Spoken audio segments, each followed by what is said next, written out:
There's no need to exchange pleasantries. It's rather pathetic to force a conversation just to occupy silence.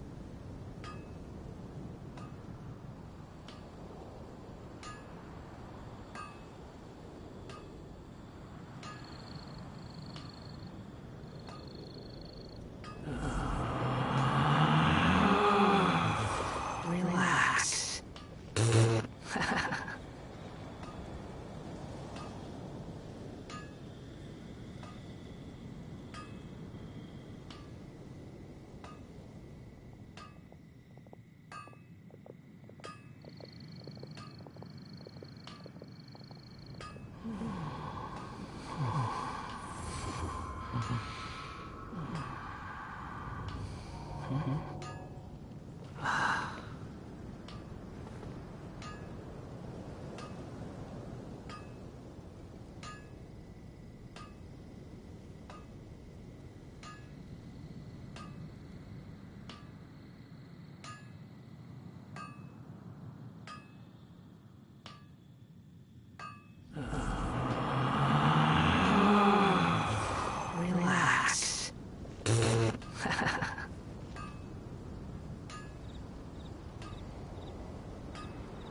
Relax.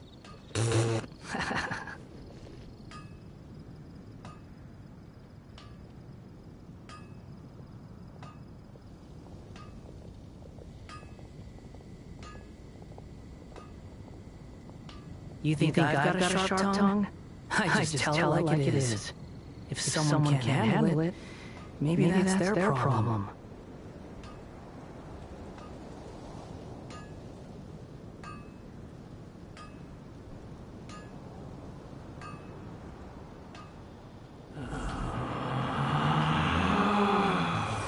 Relax.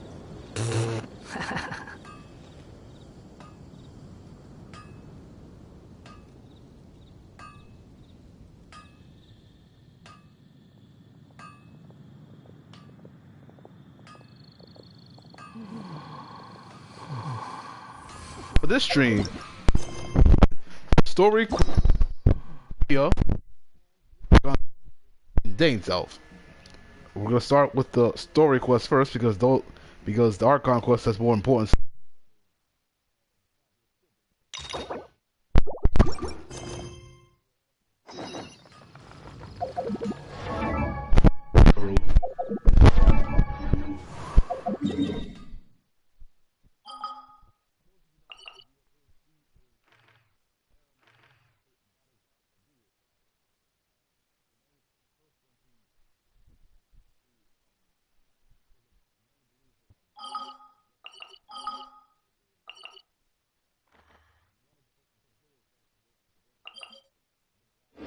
Deal with all that stuff with him and Scarum and him trying to make Scaramouche a god and everything. But now Azar is gone, and so is Elazar, which means Duyazar and Kale be her bodyguard. Probably still, because Duyazar apparently has overprotective parents and whatnot. But let's get into it and find out what Dia is going to be doing right now.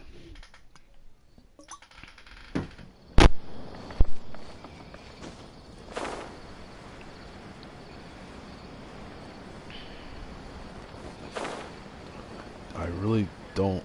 I'm not a huge fan of this part of the map because a lot of weird walking you gotta do. The Grand Bazaar, that's the underground stage where the Sub-Zero's festival was held. Quit following me.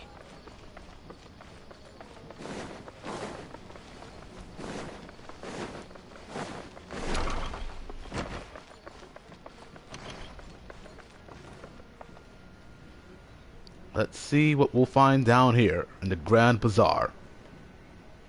Paimon's trying to remember. What else did we put on our shopping list? Oh, what a mouth-watering smell. Paimon would know the aroma of biryani anywhere. Let's go get some. I'm not sure what biryani is anyway. We can still add it to the list. Well, if it isn't the Traveler and Paimon. Wasn't expecting to see you here. Hello there. Oh, it's been quite a while. Huh, so you two are still hanging out together. Dia, didn't you say last time that you were gonna head back to the desert? I said I was going to resign from being her bodyguard, not that our friendship was over. We're still the best of friends. That's sweet. That's nice. The Homayanis also still post jobs from time to time. Their pay is always generous, so me and the other mercs never pass them up. I told Dia to just stay at our place when she took one of those jobs a few days ago. My parents were delighted. They even said that it always felt like we were missing someone whenever Dia wasn't around.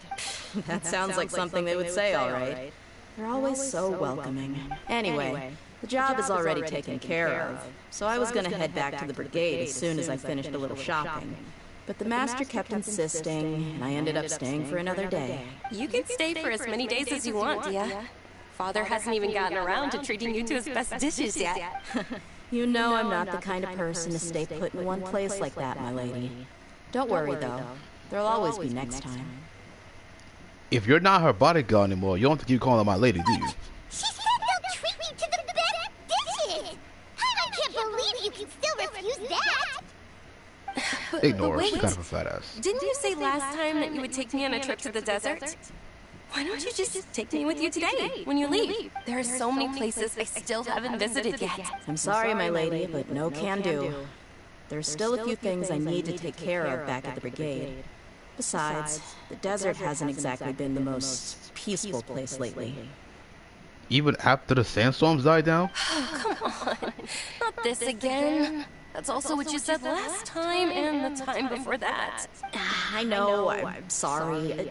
Just give me some more time, and I promise I'll plan the best trip ever for you. Alright, fine. To be perfectly honest, it's not that I wanted to go, it's more like I feel like something is off about you lately. Ever since you first set foot on the estate a few days ago, you've been acting anxious and even paranoid. Have you been delaying our trip because you've run into some kind of trouble? Nah, are you kidding? You're worrying too much. Would you swear on that? Friends shouldn't lie to each other, you know. Wouldn't pry any further if you're willing to swear on what you just said. But if something really is bothering you, then just tell me. You know I'll help you however I can.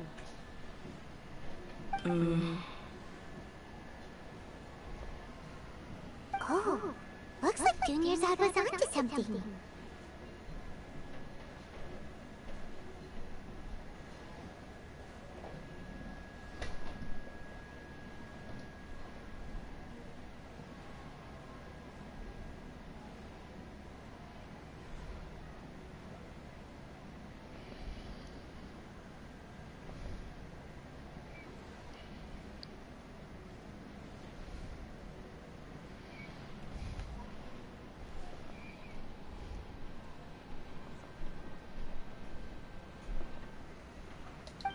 You're too perceptive, my lady.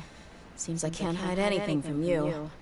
I just thought that nothing good could come out of telling you about the messy happenings of mercenaries. Knowing too much only leads to more trouble. Mercenary life is a dog-eat-dog world where Mora reigns supreme. Everything operates on a completely different set of rules. That doesn't change anything about what I just said, though.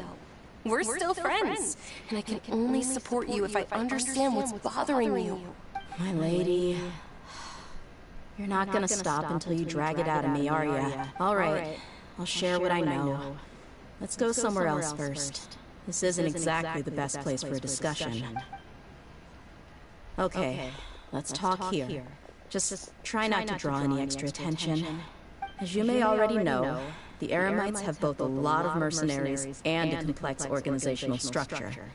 Many mercs are no different than me, just going around looking for jobs to earn some Mora. My brigade is called the Blazing Beasts. We're not a large group, but every member is loyal and brave. However, not all Eremite brigades are like mine. Some are willing to cross all kinds of lines for the sake of Mora. The most notorious is a faction known as Deshret's Relics. Deshret's Relics? Judging from the name, they must really look up to... The Scarlet King. Yep, you got it. I've heard that you've already crossed paths with Ain al-Akmar. They're one of the groups under the Relic's banner. Oh, you mean the group that tried to sell us the Divine Knowledge Capsule? Yeah, they weren't friendly at all. Deshret's Relics is composed of many smaller brigades like Ain al-Akmar. The Relic's headquarters issues orders to all brigades under his control. On any other day, I would want nothing to do with them. Unfortunately, though, the brigade that's stirring up trouble now is none other than Dakan al-Akmar. Dakan? I think it means beard or something. Believe me, it's a really stupid name. I found it insufferable for years. Anyway, the real issue is that Dakan al-Akmar is led by my father, Kaeya'a. Say what now? I think I'm starting to understand your anxiety now. But what did they do? I won't go into details, my lady. But they've been involved in a lot of violent incidents. We're talking hundreds. Hundreds? Yep. The scenes tend to be quite gruesome, too. They strip the victims of all their valuables before murdering them. Not only had they targeted merchant caravans and ordinary citizens, but other mercenary brigades as well. That's beyond terrible. They won't even spare their own kind.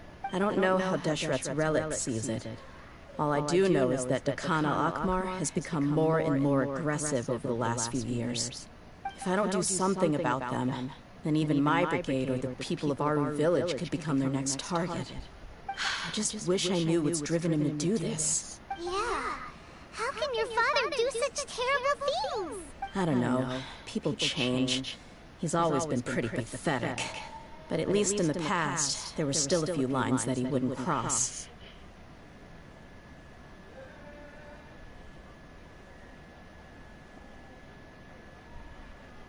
That's setting the bar pretty low.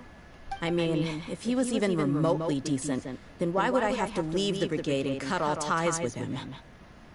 He was loud and foolish, with no real sense of purpose. Instead of doing anything useful, he spent most of his time drinking and chasing after women. Of course, the other brigade members were just like him. Their ruckus would go on night after night. Sounds like a nightmare. What about your mother? Did she ever step in to stop them? Unfortunately, I never knew my mother. I'm sorry, Dia. I didn't know. It's all right, my lady. That's pretty common in mercenary circles. Didn't I mention that my father was chasing after women? I was the result of one of those encounters with some random person. Oh my god. I think Dia's saying she's a... Oh wow. He told me that he wasn't sure who my mother was. And in any case, she never came to see me. He'd say, "You'll be fine as long as you remember to stick with Dad." But even then, he left most of the parenting to the brigade. The one thing I do remember is that he used to tell me stories. But the problem was that he had terrible taste. He only knew a few stories, and even those tended to be pretty stale. They were tales of desert warriors defeating dragons in the forest, or stories of mercenaries rescuing princesses from rebel armies. Sounds like your typical fairy tales. More or less, yeah. They were interesting maybe the first or second time around, but after about 20 repeats, they started to get a little dull. He seemed to think those stories were the best things ever, though. He was so into them that he'd call the whole brigade over and make them perform the whole thing as a play. Even the toys he gave me would all be story props. I'd get helmets, shields, and toy swords. It was only much later when I realized that the shows were more for him than they ever were for me. What an interesting guy. Yeah, I've always found him pretty childish. But that was something I could just shrug off. I had no reason to despise him until I grew up and learned the true face of Deshret's Relics for myself. Looting, blackmail, violence, and fraud. They not only accepted such heinous acts, They would even openly boast about them. No one in the brigade was any kind of hero. Instead, my father and his cronies were more like the bad guys that needed to be taken down. Did they really think that as long as they didn't do any of that stuff right in front of me, I would never know? I think I can understand your feelings. The difference between perception and reality must have hit hard.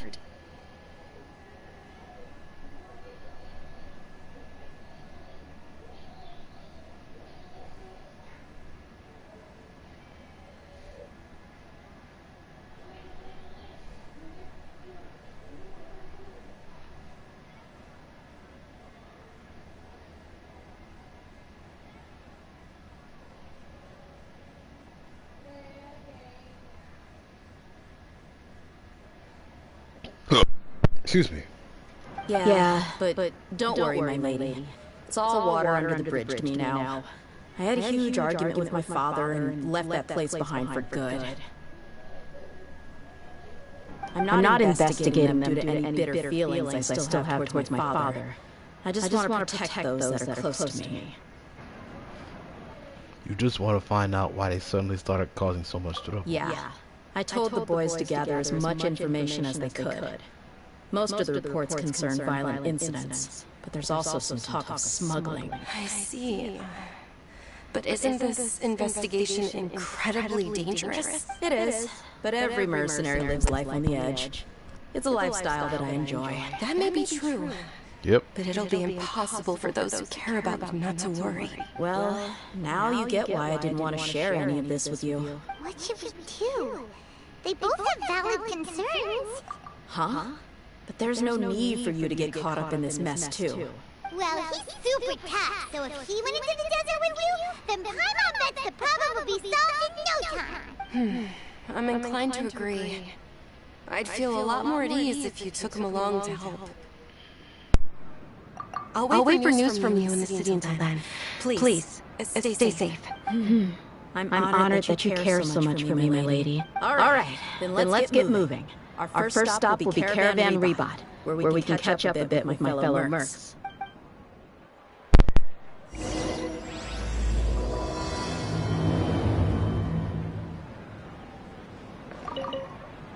Please be careful.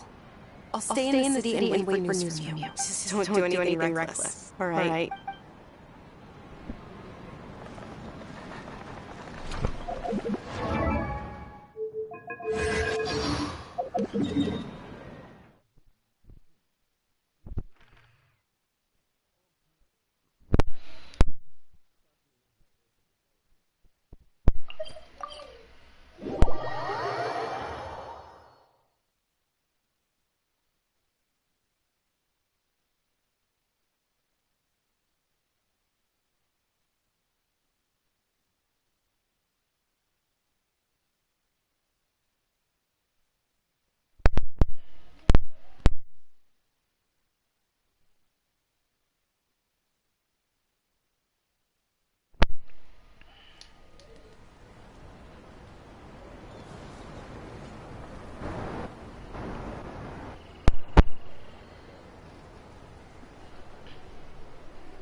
Hey, dear, you're back.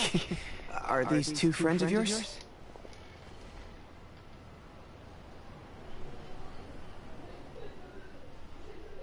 Oh? So you've already become like one of us, then? Well, that's good to know. Anyway, since we've got a newcomer, let me fill you in on what the Khan al-Akhmar's been up to lately. They've become extremely aggressive. Apparently, even their own now have become acceptable targets. They even attack other relics brigades, just the same as any other mercenary brigade. Even the most ferocious beasts still protect their own. It sounds like they've thrown that straight to the wind. That's right. Once they've collected enough loot off the other mercenaries, they sell it off to a different brigade, or turn to merchants on the black market. A portion of their profits is immediately exchanged for more food and weaponry to be used in their next violent operation. That's terrible! Yeah, and it really makes you wonder why they're so desperate for Mora. A few days ago, a shaman and I trailed them for a while, and even disguised ourselves as merchants to conduct trade with them. We were able to learn a few things from the exchange. Is that a reason to pump your fist in the air like a moron? I'm sorry, I'm just Rather playing. than saying they're out to plunder and hoard Mora, It'd probably be more accurate to say that they're experiencing an internal power struggle. Wait, a power struggle? You heard me right. The vast majority of their victims are mercenaries from the other brigades of Deshrek's relics. If their only goal was Mora, they could have gone after anybody. The targeted nature of their attacks points to a power struggle between the different brigades within the relics. That's the only plausible explanation we have. Unfortunately, we weren't able to find out anything more specific. It seems they're also trying to keep things under wraps. Oh, one last thing we discovered was that over the past few years, as the Khan al-Ahmar became more and more active, Deshrek's relics as a whole became a lot weaker. Sounds mighty strange to me too. Harun, you can leave the rest of the investigation to us. Gotta say though, I didn't expect you to go on a whole undercover mission during the few days I was gone. Sounds like you were really putting your necks on the line, no? Nah, it was nothing. We're just as concerned about the situation as you are. The Khan al-Ahmar is your father's crew after all. What he said. Besides, Dia, haven't you done more dangerous things than all of us combined? What we did is nothing compared to your experiences. Yeah! And while they went to talk with Khan al-Ahmar, I took a look at the last camp they attacked. Any survivors of the attack were already long gone. There was nothing of value left in the camp. Hisham and Khalaf. You're here too. We rushed over as soon as we saw you come into Caravan Reba. Although this new friend of yours looks a little green behind the ears, I'm sensing a special vibe from him. Now that we know you'll have a capable partner with you, we can also rest easy. Hey, what about Paimon? Feel anything special? You're also planning to tag along with them? Of course! Paimon is the Traveler's most important guy. Wherever he goes, Paimon will follow. Oh. In that case, then you better take care of her too, Dia. Don't underestimate Paimon! Don't worry about her. She may look tiny and helpless, but she's been through just as many battles as the Traveler here. Even if she had only survived on sheer luck, then that alone would still make her quite formidable. I had no idea. I guess I shouldn't judge by appearances. Oh, one other thing, Dia. When you're free, why don't you update the deputy about your upcoming schedule? We held another recruitment event a few days ago, but everyone only came to see the Flame Main. You weren't around at the time, so people were pretty disappointed to only find our crew of rough, unkempt guys. The deputy put a lot of effort into the event, but it was basically for nothing. Only a few people chose to stay, and that really got to him. Sorry to hear that. I'll be sure to bring him some great liquor next time. I left in a hurry and I couldn't make it back in time for the event. Gotta admit, I can understand their disappointment, though. You're our brigade's main selling point, after all. That's not a good thing, though. Now, if only the deputy could figure out a way to bring a few more smoking hot members into our ranks. Keep dreaming. Remember the last time I invited a couple gals into the brigade? You all just froze up with your mouths gaping like a bunch of scarecrows. The awkward silence and weird expressions left quite the impression on them. They were originally interested in joining us, but after that, they both told me they were too uncomfortable to stick around. Hey, didn't we agree to never bring that up again? Huh? Wait, are you serious? Why have I never heard about that? I don't think you were part of the brigade yet. Are you kidding me? Moment like that and try to change the subject. You and Hisham get your butts over here and tell me everything right now. Are they always like this? More or less. There aren't many rules or graces when it comes to mercenaries. We're used to just speaking our minds. If someone starts getting under your skin, you just yell right back at them. And if that doesn't put an end to it, then you just challenge them to a fight. But we also don't tend to take many things too seriously. Being direct and getting it all out of your system as soon as things come up is better than keeping everything bottled up, never talking about it. That's also why I never spare their feelings when I talk to them. If I want to laugh, I'll laugh. If I'm angry, then I'll unload on them. It's hard to stop once you get used to it. Though, I can never do that when I'm with the Homiyanis. Hey, knuckleheads! Can you at least tell me the rest of the intel before you go back to your bickering? Yeah, you hear her, Khalaf? Told you we gotta focus on the investigation first. Exactly. I drew up a map. Right here is the spot. There you'll find the merchant caravan responsible for getting rid of the Khan al-Ahmar's looted goods. All you gotta do is wait and ambush them in the evening. They'll have no idea what hit them. Perfect. Thanks for that. Be sure to pass my regards to everyone else in the brigade as well.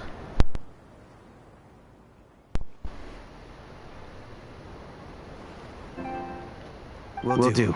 You stay safe, Dia. Oh, I'm sorry about this, guys.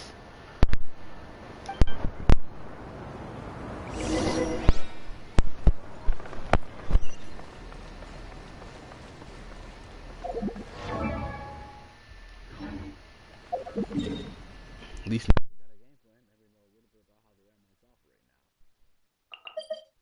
from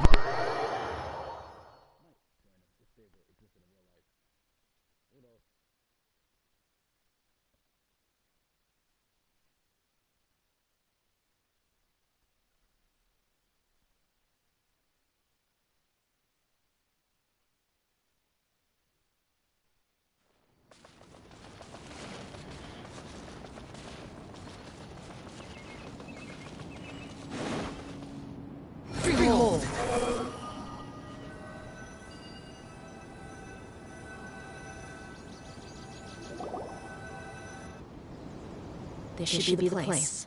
Let's find a spot to hide and bide our time. It's gonna come down to a fight one way or another, so let's all be careful. No need to worry. He knows his way around the fight. I'm not worried about that. What I meant is that we probably shouldn't go too hard on the enemy. After all, we still need to get information out of him.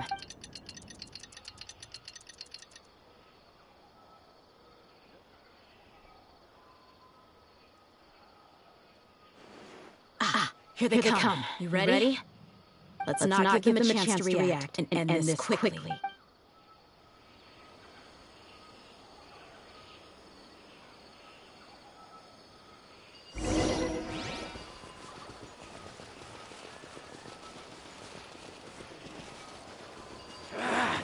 Really lucky today.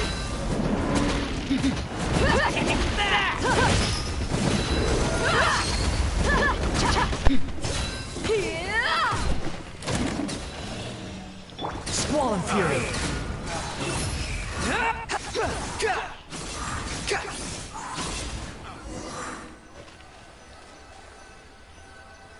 And that's how you play Azia, folks. I don't... Oh, actually, there's something I want to say, but I'll get to that discussing first. You're... the Flame Main. Good. That saves me an introduction. All right, time for a little talk. Are you buddies with Takana Lakmar now? Tell me, what are they after? You know the code of being a mercenary just like everyone else. The first rule is to never divulge key information about our employer. What makes you think I'd talk? That might have worked on an amateur, but I know you're just looking to protect your reputation. Think about it, though. What's your reputation worth if you won't have the other tools you need to succeed in this line of work? Tools like, I don't know, your limbs or eyes? You've got 5 seconds. You might want to think twice about how much your employer's information is worth to you. Whoa! I'm not joking around. We can do this the easy way or the painful way. 2 seconds! I'll save you the trouble.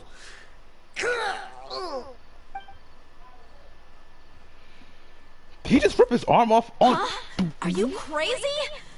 No! There's no way. He tried to bite off his own tongue. Oh, Quick, wow. search the area for any first aid supplies. That is crazy. Definitely didn't expect him to go that far. Thankfully, the wound wasn't too deep, and he just passed out from the pain. But why would he be so extreme? He really does not want to know what just happened. He really does not want to know. He really does not want us to know any sort of information about him. Like it's just crazy.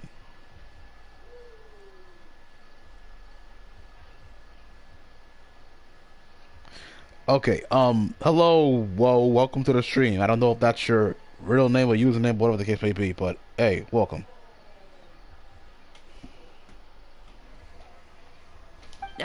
I just wanted to test his mettle. You can get a lot of mercenaries to talk just by threatening them.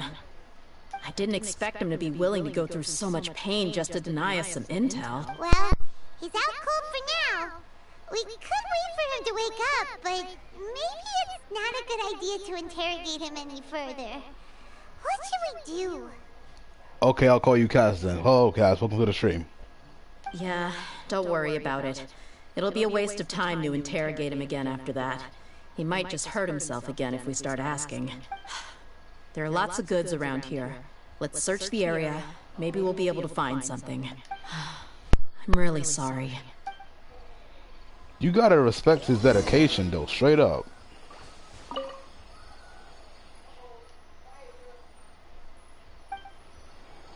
You gotta respect his dedication.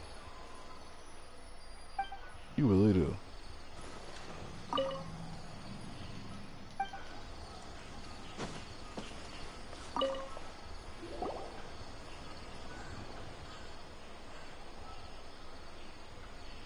We found a piece of paper with a bunch of names on it. Maybe it's a record of something. Let me take a look. If this really is a merchant caravan, they should have a record of their Yep. I see an entry for Dakana Lakmar right here. Kusela, Idrisi, Bashar, and Takriti. All familiar names. Dakana Lakmar has been trading for a hefty supply of food, weapons, and medicine. It seems that in the past, they used to receive some canned knowledge as well. This caravan is just one link in their logistics chain. Once in the rainforest, the caravan will exchange the looted goods for Mora, and the funds will then be passed to a specific person. That person will then pack the caravan full of necessary goods, which will then be brought right back to Dakana Lakmar. Wait, why is there no Mora value recorded for the final transaction? No value? Yeah. Every transaction before the last one was marked with an exact amount of Mora, but the final one, where they paid for everything to be brought back to the desert, was simply marked as delivered. Maybe the more amounts just happened to cancel each other out? Perhaps. But they couldn't have known how much they would make off selling the loot. Do they not care about profit margins at all? Anyway, the next part's the records of the goods themselves. There are a lot of entries. Everything was probably sourced from the rainforest. Huh? What's wrong? Shazamon Homayani? Homayani? You mean Dunyarzad's family? Could it just be another family with the same last name? I'd be surprised to find someone with the exact same first and last name. Shazamon Homayani is Dunyarzad's father, and the head of the Homayani family. Just what the heck is going on here? I'm sorry, you're right. I'll consider what we found and not jump to conclusions just yet. But what this piece of paper confirms is that the Homayani family has been providing goods to Dakana Lakmar. What if the Homayanis have been kept in the dark and don't know they've been trading with Dakana Lakmar? That's a possibility. But if that was the case, why is this caravan specifically named Shazamon as their person of contact? They could have just as easily bought goods such as food and medicine directly from Caravan Rebat or Port Ormos. If Shahman was actually aware of this, then perhaps he's been supplying to the brigade's operation this entire time. Yeah, funding violence and looting. The brigade gets the goods, and he is paid the proceeds from the sale of the loot. But why would he do something like this? It's not like the Homayanis are in need of money. They probably were when Dunyarzad had Elazar. I honestly have no idea.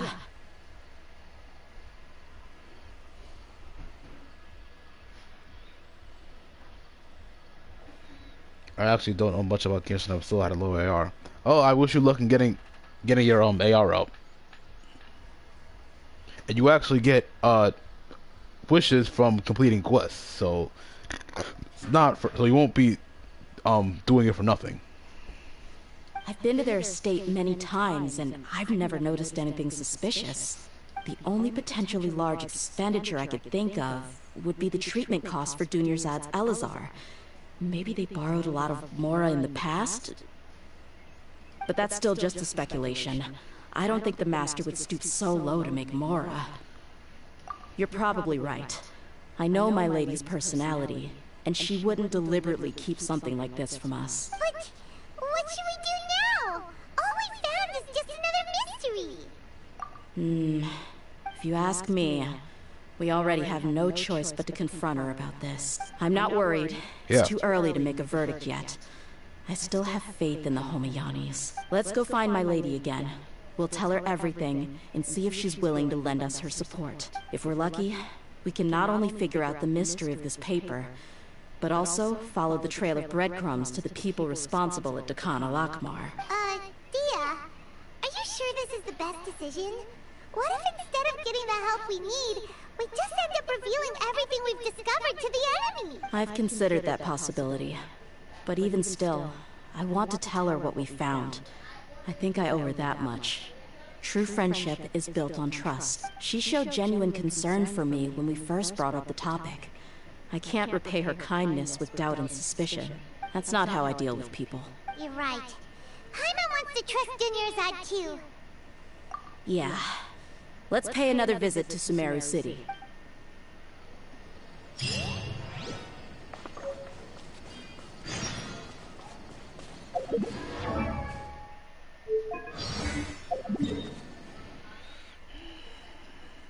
Now we're going back to the city to talk to Dunyarzad. Hopefully she doesn't know much about her family potentially delivering goods to the Akmar, because they're the bad guys in this scenario. If it turns out she was aware of the whole operation, she'll be an accomplice to it.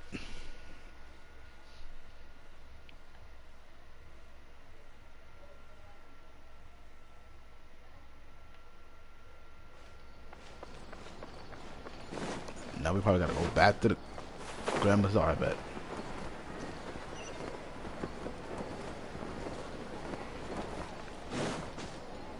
Oh, no, never mind, there she is. I thought I had to go back to the Grand Bazaar.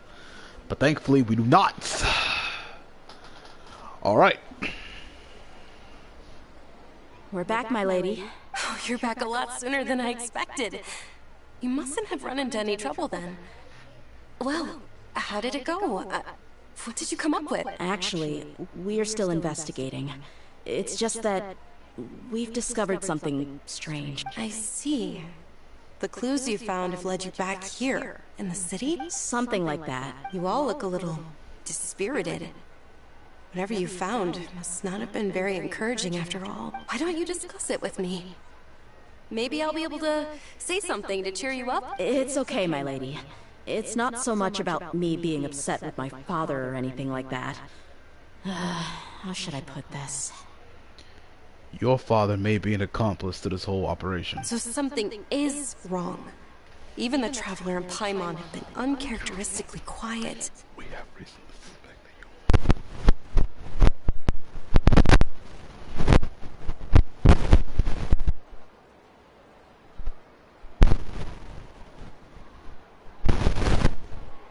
On any other day, Paimon would have already waved to me with a smile and shouted, "Dunyarzad, we're back!"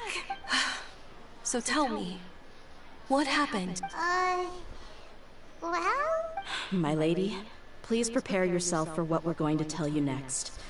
It concerns the Master. The Master? You mean my father? Okay, I understand. Don't worry about me. I'll listen as attentively as I can. My father has been supplying goods to Dakan al-Akmar? Yeah. It makes as little sense to us as it does to you. I've never doubted the Master's integrity, so I'm having a real hard time rationalizing how he could ever support an infamous brigade like them. Maybe he's not actually aware of the full story, and just stumbled into the deal by accident. I can't help but agree with the Traveler. Huh? You mean you feel the same way, Dunyarzad? Thank you for sharing all this information with me. Since you've told me everything you know, I should also tell you about some doubts that I've been harboring for quite a while. In the past, I thought that my father hired a bodyguard for me so that I wouldn't run away and get lost. However, there are plenty of capable mercenaries in the Corps of 30. Why did my father go out of his way to hire Dia? About that. Well, the Homeyanis really needed bodyguards, so they reached out to the Blazing Beasts. Later, the Master told me that I was one of the best mercenaries he'd ever seen, and that I should stick around to become one of his bodyguards. He offered me a pile of mora, so I just signed on. Well, but that didn't really answer my question. Just think about it. Why did my father specifically reach out to the Blazing Beasts?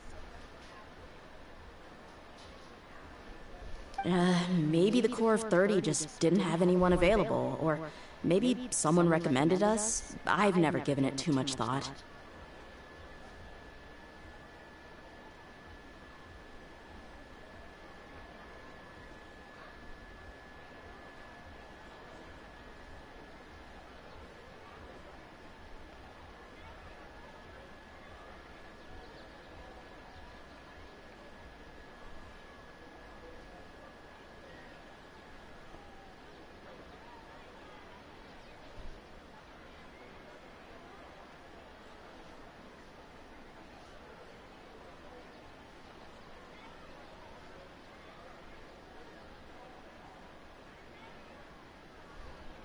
I think I get what you're saying.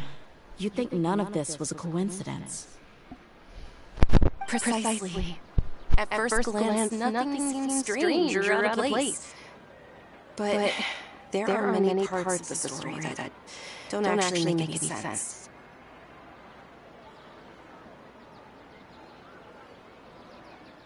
If my father had always been in contact with the Khanerian, then it would make sense for him to bring Dia into our house. You mean the goal all along was to get Dia to be your bodyguard? No, that's too much of a stretch. I cut all ties with my father a long time ago. He has no control over my life anymore.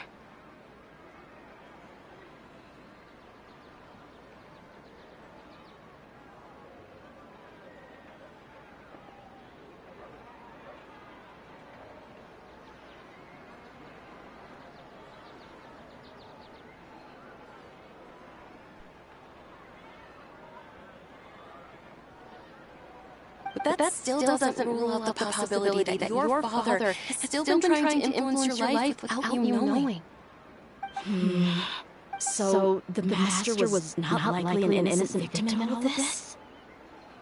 Sorry we put all this on you so suddenly, Junior Zod. It's okay, Paimon. I should actually thank you. Regardless of his reasons, if my father has truly been funding a violent group of mercenaries, then it's my duty to bring him back to reason. But is that really the right thing to do? My father has committed many atrocities and deserves all the punishment that has come to him. I have zero sympathy for him. You may call me an ungrateful child, but my feelings remain the same. However, the Homiyani family is treating me with nothing but generosity and kindness. If we decide to investigate this further, we could end up implicating the entire Homiyani family. I would be biting a hand that's fed me over all these years. Dia. It's our idea. If anyone were to ask, you could always just say that I'm the one who instructed you to get to the bottom of this.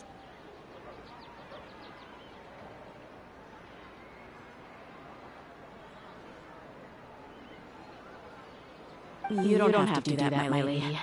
I'm not conflicted because I'm afraid of taking responsibility. Besides, you're the one we should all be worried about right now. Hey! It's still too early to give up hope! What was the thing about friendship again? Right, yeah, trust! You said that yourself, Dia! Besides, there's no point in getting all riled up before we confirmed all the facts! Thank you, everyone.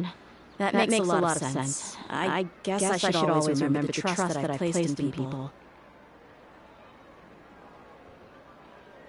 In which case, my lady, could you ask the Master to come out and have a chat with us?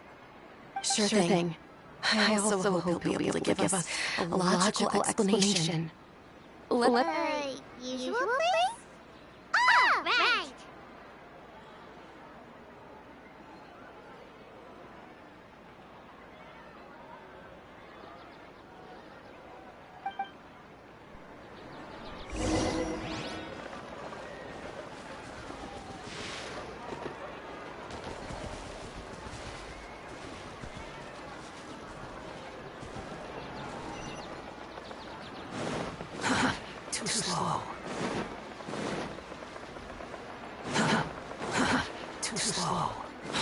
Follow me.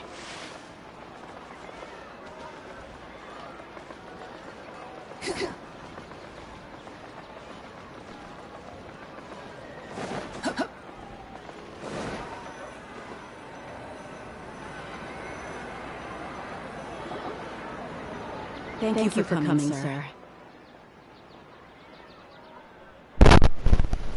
Please allow me to introduce these two. This is the Traveler, and next to him is his travel companion, Paimon. Ah, yes. My daughter has mentioned them from time to time. It's a privilege to finally meet them in person. But we may skip all the pleasantries for now. What is the important matter you wish to discuss with me today? Well, we wanted to bring this transaction record to your attention. There's something on this record that we're all pretty curious about.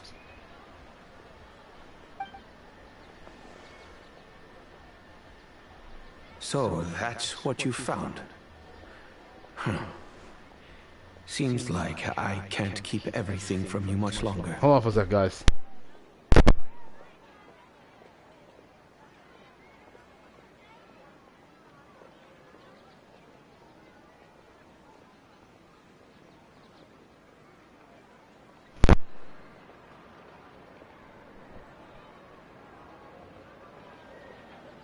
If you wouldn't mind, we'd like an explanation.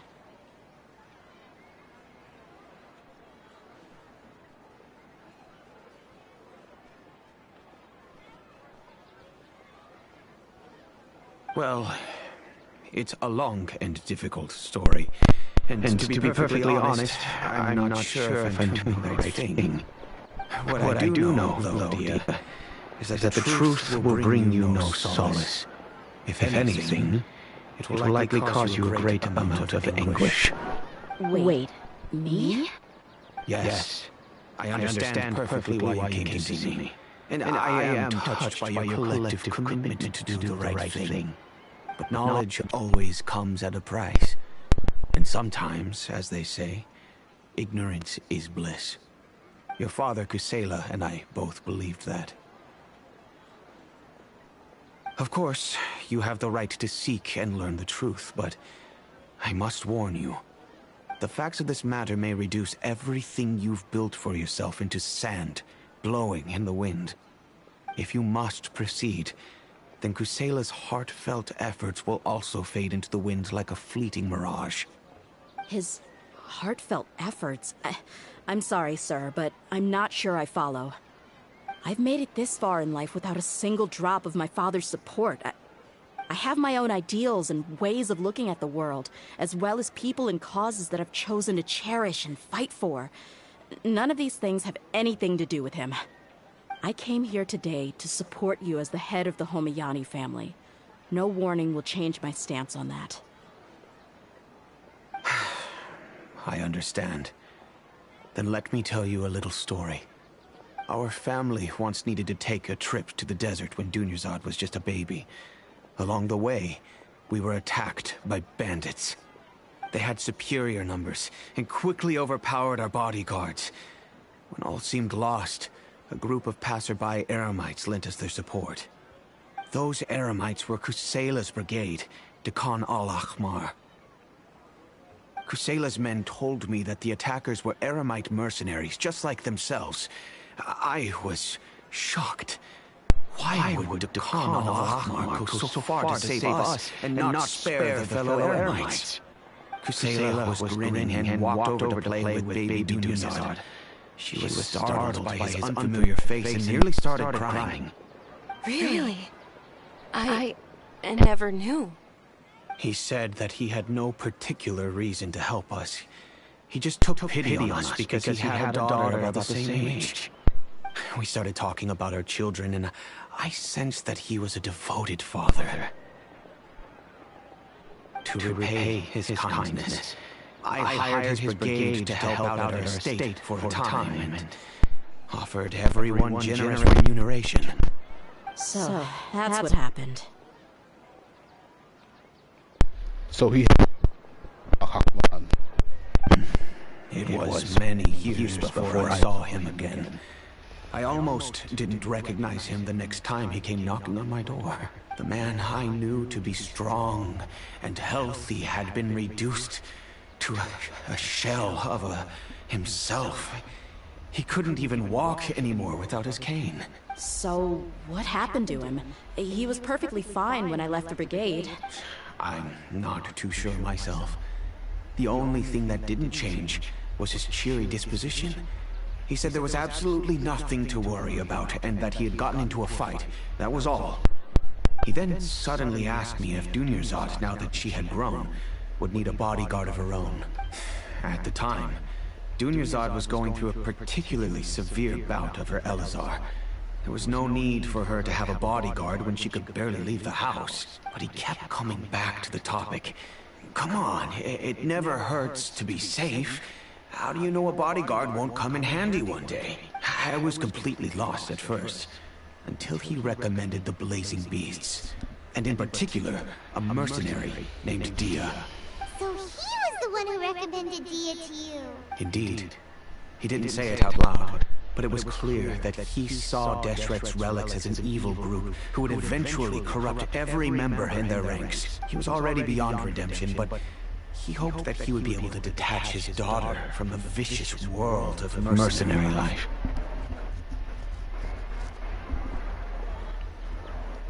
If Dia could stay in my house and keep working as a bodyguard, then gradually her affinity for the desert would decrease, and she'd be able to leave her previous life behind. And that's why you offered her such generous compensation? Yes, but not just because of that. From the moment that he asked me for that favor, I also began to see Dia as my own daughter. And that's also why I tried to persuade you to stay when you asked for permission to leave. I was willing to spend however much it took. Kusela saved my daughter and I all those years ago in the desert. I could never refuse him trusting his daughter to me. He was always like that. Acting like he's so smart and self-righteous. Kusela said that he'd reimburse me for a portion of Dia's fees. I refused to take any more from him, but he'd always send me funds anyway. Eventually I just accepted them as a token of his gratitude. And that went on for a while until I received another letter from him a few years ago. The letter contained a request to help him buy food, weapons, medicine, and even explosive material. Wait! Isn't that around the time that the Khanerian started becoming more aggressive? That's right. When I started to hear some nasty rumors, I became wary. I wanted to meet him face to face to discuss things, but by then, he was no longer receptive to my requests to talk. If I had to guess, it's probably because he doesn't want to put Dia at risk. But by the same token, he should have also stopped asking you for materials. That thought occurred to me as well. I figured that he probably came to me for help because he had nobody else to turn to. After some deliberation, I decided to send him some food and medicine. I turned down all his requests for explosives and weaponry. I am aware that even such a reduced gesture of support could lead to others coming to harm, but I could not simply reject his plea for help. In the end, it probably was the wrong. My ears to the rumors and just chose to feel least guilty about myself. If you can, please tell me where he is now. None of the things he's doing right now make any sense if he's just trying to keep me from getting tangled up in his world. Yeah. If all he wants to do is steer clear of me, then maybe he shouldn't have brought me into this world in the first place. Oh no. Dia, please don't feel that way. I'm just angry because I can't wrap my head around any of his actions.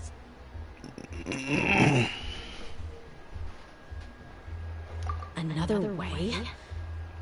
I don't know. I knew him, and he was nothing more than a childish brute. I can't understand what's going through his head, but I guess you do have a point. We haven't uncovered the whole truth yet. We still need to figure out his exact actions and reasoning for these last few years. I'll do my best to help. Of course, anything between the two of you would need to be resolved between you and him alone. I don't know Kusela's exact whereabouts, Outside of supplying his brigade with some goods, I tried my best to avoid getting involved any further with him. However, there's a man on the list named Jawed. He used to be a mercenary in the desert and is now a member of the Corps of 30. He's responsible for supplying weapons and liaising with the Dakan al-Akhmar's merchant caravan. I think he should know Kusela's whereabouts. I've heard that he likes to have a few drinks alone and enjoy the cool wind at night outside the tavern. Maybe you'll be able to find him there. Understood. Thank you, sir. Then I guess this is bye for now, unless... I'll stay and be with my father here. To be honest, I'm still a little dazed and haven't finished processing everything quite yet. My father has indeed done something wrong, but if I think about it, I'm also not sure if there was a right way to handle this problem. I feel like our only course of action is to turn everything we know over to the Corps of 30 and let them render judgment. Yes. I am prepared to accept whatever verdict they choose. It's time to face my mistakes.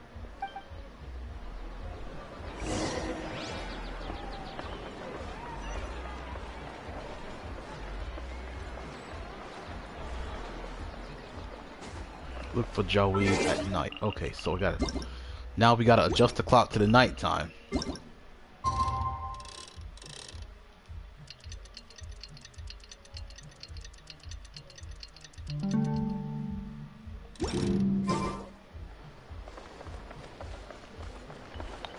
Oh, here's Jawed.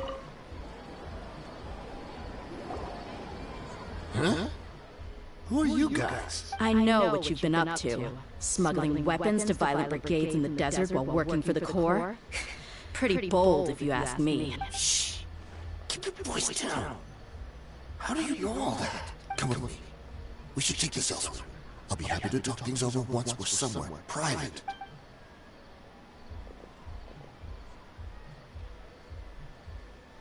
This place should do. Alright. Back to my question. How did you all know about me? Don't worry about that for now. You know what kind of punishment you'll face once we report you to the Corps, I assume. Wait. There's no need to jump the gun. Let's talk this out. What are your terms? So what's in it for you anyway, Mora? Well, I was a little tight on money at the time, and Kusela took good care of me in the past. I waited in my mind, and I couldn't find a reason to turn the opportunity down. I wouldn't only be helping my benefactor, but I could also make some quick Mora. Let me tell you how it is. We're investigating Dakan al-Akhmar, and we're gonna put an end to their operations. If you provide some help for us, then we might just put in a good word later to reduce the terms of your punishment. Hey, why don't we discuss this a little first? Listen, I made quite a bit of Mora from my last run. Just give me a number. I'm sure we... Shut it. My patience is running out. You should know when a mercenary is after something other than money. All right, sheesh. But you gotta promise you'll put in some nice words for me later. They're always on the move. Here's the spot they were at the last time I made my delivery to the desert. Feel free to go have a look. I'm just telling you though, it's not on me if they're not there anymore. Sure. And then you can forget about any nice words from us. Hey, come on. Now you're just being unreasonable. Really? And how do I know you're not leading us straight into a trap? Don't forget, you're the one with no bargaining chips. All right, I get it. Why don't you go take a look, and if they're not there anymore, I'll try to figure out something else for you all. Now that's more like it. Let's move. And as for you, try to stick around the city until we get back. You don't want us to call the folks from the Corps and have them drag you back to the city.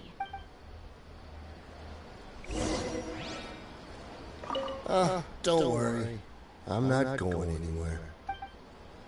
That's what I thought.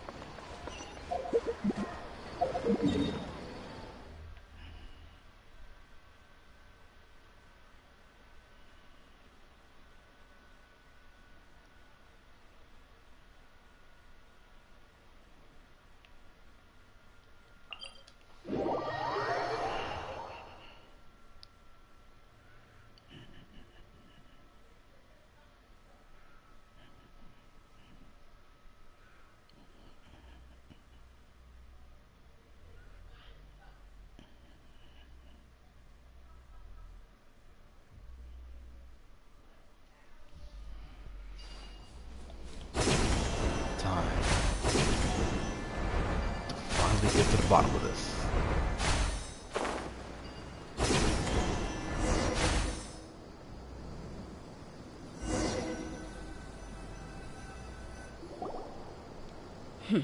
Seems like we're in luck.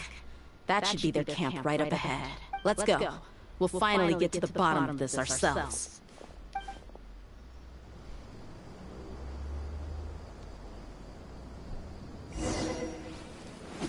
I'm here to see Kaeya'a.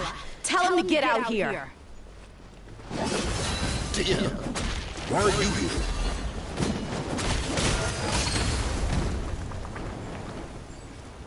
Enhanced Animal Module 75. Absorption test. Animal test. Haven't you all done enough? Oh, so are you also here to stop us? Stay out of this. It's got nothing to do with you.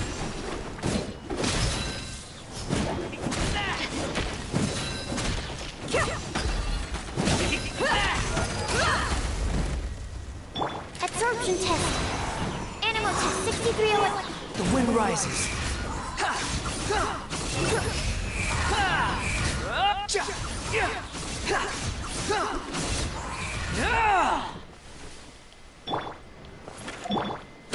Look alive! Look alive, look alive. Behold!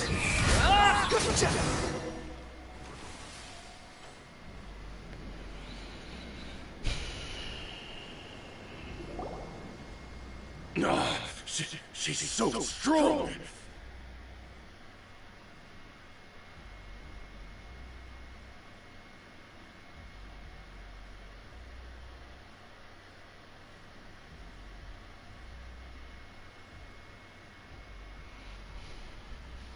Enough fighting. We all know each other, and I don't want to take things too far. Just bring Kaeya'a to me. There's no use hiding him anymore. Did you understand a single word I just said? Or do I need to bash your skull in some more? All right, everyone, let's all just calm down for a second. Dia, the boss can't come out and see you anymore. He died a long time ago. What? Seems like you've been out of the loop for a while. Guess that's for the best, though. At least, that's what the old man wanted. When did he die? What happened to him? A few years ago, Kaeya'a broke up Dakan al-Akmar and went to the Deshret's Relics headquarters by himself. So is that when you guys started acting up? We would prefer to call it taking revenge.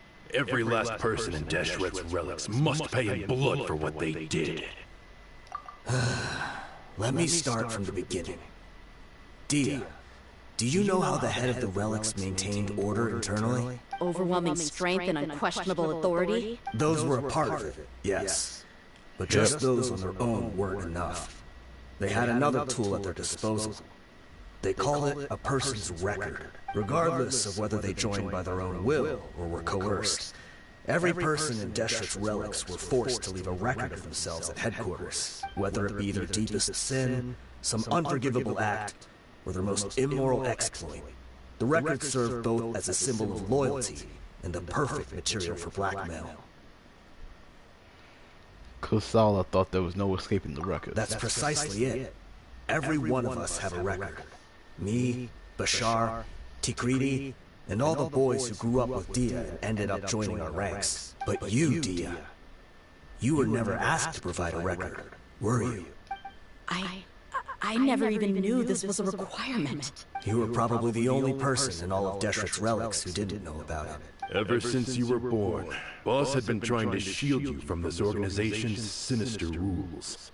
Not only that, but he also banned all of us from committing any nefarious acts. He said he'd take care of the dues we had to pay regularly to headquarters. But in the end, he was just an ordinary person. What could he do? He was forced to go to headquarters again and again to account for missed dues and incomplete records. He'd come up with all kinds of excuses and get beaten up as a result. We all knew he was doing that for you. He wanted to get you out of this world, no matter what it took. And that's why he became a shell of himself and couldn't walk without a cane. Wait, but that doesn't make any sense. I didn't know about any of this. And I'd never seen him get injured or beaten. Because you were too young at the time. How'd you ever tell between wounds from a beating and wounds from battle? When you left home after that final argument with him, he seemed to age by a decade overnight. Even his hair went gray. So, even the blazing beasts were... Yep. It was all his doing. Had he not arranged them to come to you, you probably would have been reduced to a pulp before you ever left the desert. A few years ago, Boss said he needed to make another trip to headquarters. He was already pretty weak then, and we all assumed he was going to get beaten again. I suggested that he hand the role of leadership over to me, but he said there was no longer any need, since the Khan al-Ahmar would soon be no more. His words made no sense to me. But that night, we heard that a massive fire tore through headquarters and razed everyone's records to ash. Everyone gained their freedom that night. Many members fled, not just from our ranks, but from the other brigades as well. But how could we leave with a clear conscience? All of us who knew exactly what had happened. The boss can't have just died for nothing. Those heartless jerks at headquarters took him from us. From that point on, the sole purpose of the Khan al-Ahmar became revenge. The big fire that Boss started was quite a blow to headquarters' strength. It's given us the opportunity to launch our attack. Even though we're outnumbered, we vowed to see our revenge through to the very end. But Desuret's relics weren't the only victims of your revenge. There were people from headquarters who changed their names and went into hiding. Some fled to other brigades, and others escaped to the rainforest. But we won't let any of them escape our wrath. They'll all pay for what they've done. We've suffered plenty of losses as well. To keep going, we need an enormous amount of supplies. From food and medicine to weaponry and explosives. All we can do is exchange our loot from Mora, and then use that to get supplies. We forged Boss's handwriting and sent out many letters to his former friends. Thankfully, many people were willing to come to our aid. We were also able to attract many mercenaries who shared our goal. We've endured unspeakable pain to win many impossible battles. Desuret's relics have become weaker and weaker, and now we finally have an opportunity to directly strike their headquarters. Paimon doesn't know what to say anymore. Responding to violence with more violence will only cause more pain. Do you have any idea of the amount of damage you caused? We do know right from wrong, but we were sinners from the very beginning. We do not deserve the freedom that the boss won for us with his life. Boss always loved his old-fashioned hero stories. Those tales about sacrificing yourself to save the world. We used to always laugh at him for it. But in the end, he really went and lived those stories out himself. As for me, I never considered myself a hero. We're all the lowest of the low. We have no right to even imagine such an existence. But maybe those hero stories he liked foreshadowed everything that was to come. The spirit of the hero touched all those he had saved, and more people joined his cause. Maybe we were all just acting along with the play in the beginning. But as we acted the parts and recited the lines, we were drawn in. And now, we want to see the story through to the end. I'm sorry, Dia. I know you always found us insufferable ever since you were young. Just think of this as a madman ranting. I'll go with you. Huh? Dia? You wanna go with him? I grew up with these guys, and I know they're not bad people. It's just that some situations get so bad that it's difficult to tell good from evil. All I know is that Desuret's relics must be destroyed. Furthermore, I want to go see the place for myself. I want to know if my father is still there. I know you don't want to get involved in this, so there's no need for you to tag along. I can do this on my own. Yeah, Paimon feels like we'd only regret it if we don't see this through to the end. Thank you. We'll be a lot stronger together with you. I bet Boss would lose his mind if he ever knew you'd join us at the very last moment like this. Considering all the losses and injuries we sustained, we can't afford to turn down someone as powerful as you. He can think whatever he wants. But the fact is, I owe him this much.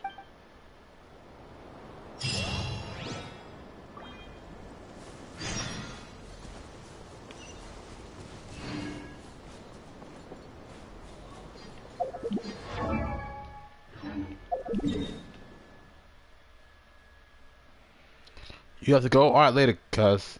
I'll probably still be streaming when you get back, though. Later.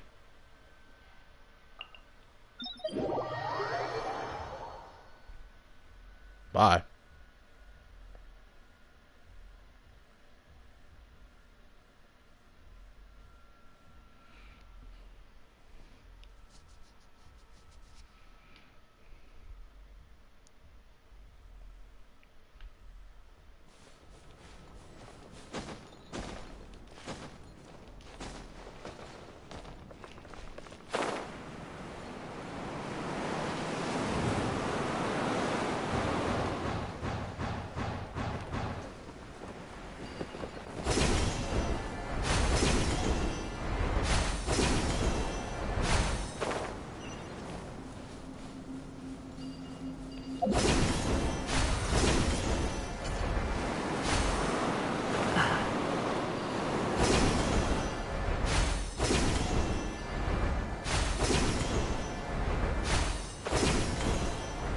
Is this the entrance? We sure didn't run into much trouble on the way here. Should be. I don't think they have enough manpower left to post guards and defend their perimeters.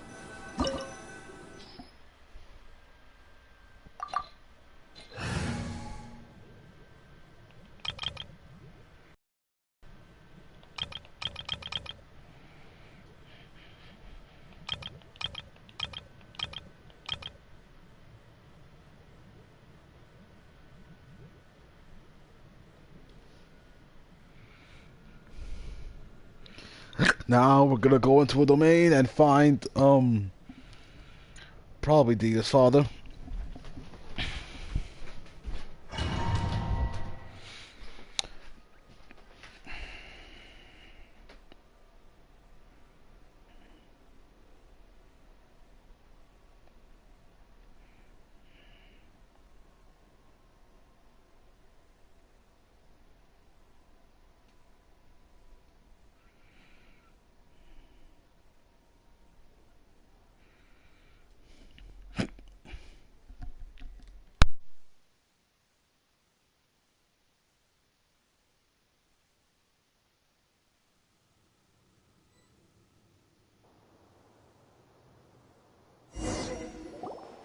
Wow.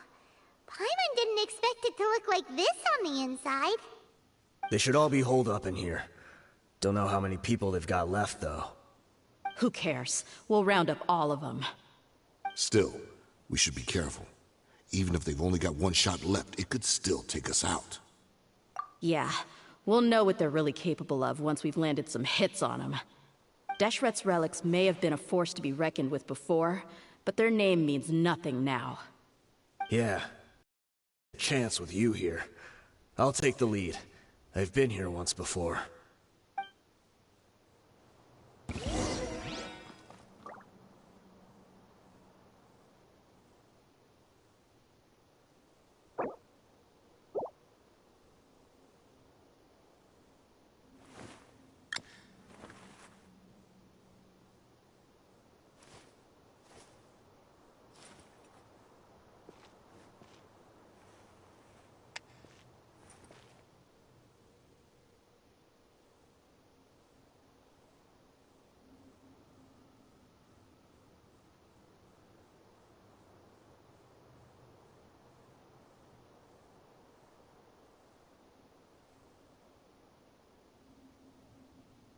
We mercs have one simple rule. Whoever pays the most is your new boss.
The desert's a tough adversary, but at least it doesn't hide anything. What you see is what you get, and whether you take on the challenge is entirely up to you.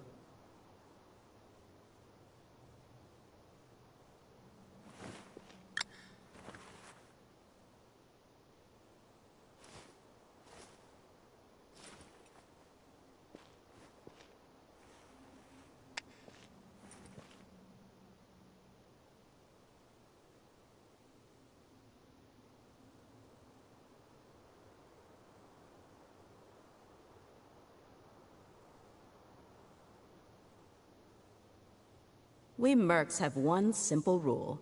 Whoever pays the most is your new boss.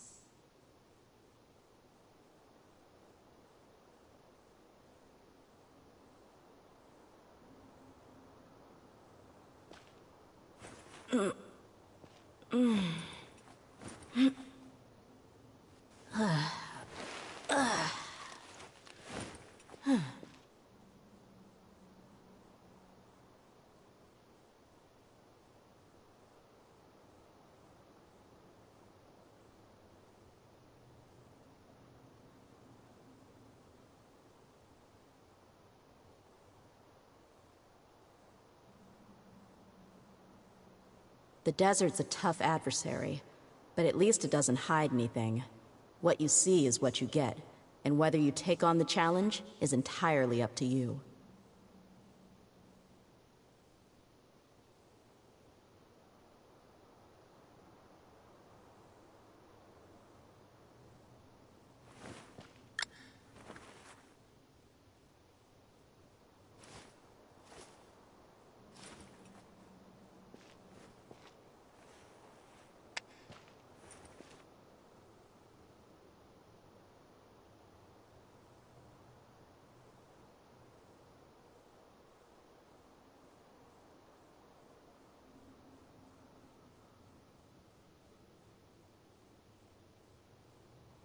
We mercs have one simple rule. Whoever pays the most is your new boss.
The desert's a tough adversary, but at least it doesn't hide anything.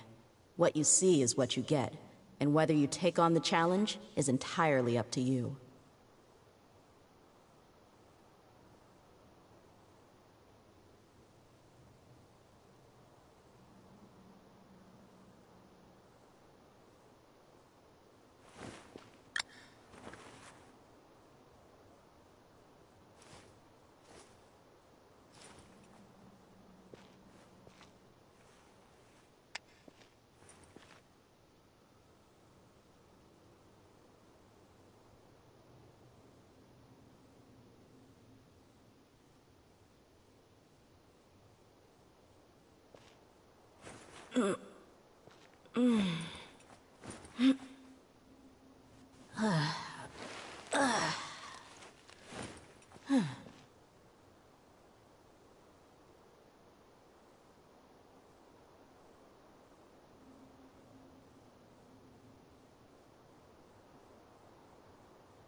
My people are used to the desert life, but still, I hope that one day they'll be able to find an oasis of their own and leave the sandstorms behind for a better life.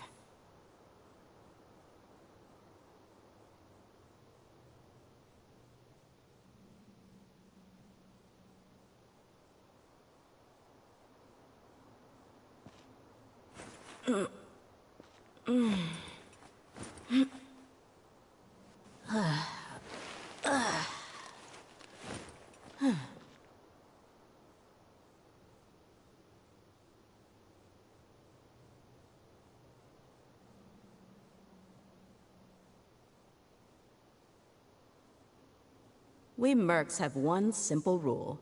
Whoever pays the most is your new boss.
My people are used to the desert life, but still, I hope that one day they'll be able to find an oasis of their own and leave the sandstorms behind for a better life.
We mercs have one simple rule.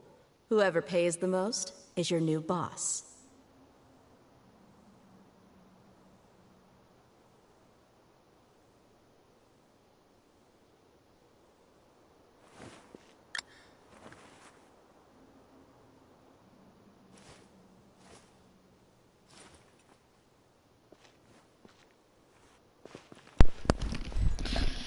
Hey guys, I'm back. Sorry, I had to eat lunch right quick, but I'm back.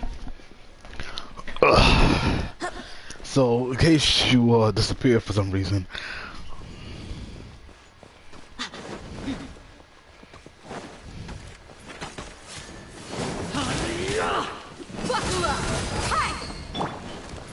Let me weave you a verse. Know my sword!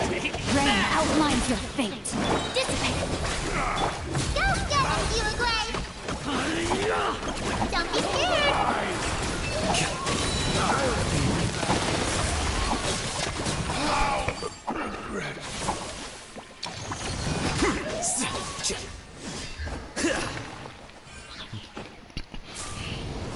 I'll settle this! Witness the power of Gugwa! Hey Blue Star, welcome to the stream. Stay put! The bond is strong! Scatter!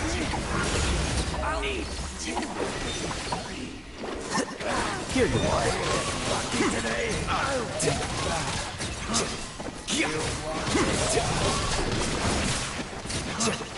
You want this one? Rain Cutter! Rain outlines your fate! You're dead meat!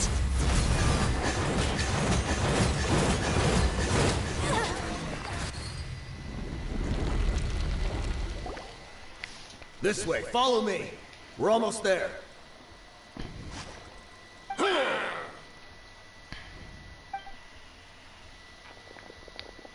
I'm just gonna call you Blue, alright? Blue Star? Wait! They went charging ahead without checking for any traps! Hey, you guys okay? It seems like we just got trapped in here. Don't think we triggered anything else. Watch out, the enemy's coming from ahead. Well, now that things have come to this, seems we'll have to fight our way through. Don't worry about us. We knew something like this could happen. Go and take a look around. There could still be another way through. Let's go! We can't let the boss down! Let's check if there's another way! The sooner we can make it through to help them, the better! Let's see. Alright, Blue's fine? Good, good, good, good. I think I see a way through over there, but it's being blocked by something. Let's try our luck with that mechanism. Okay, let's...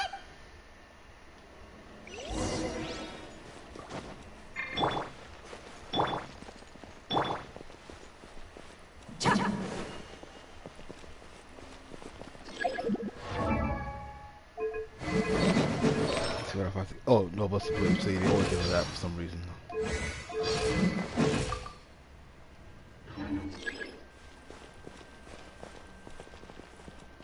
Let's see if we change the color to yellow, then raise it. Yep. He's making different views.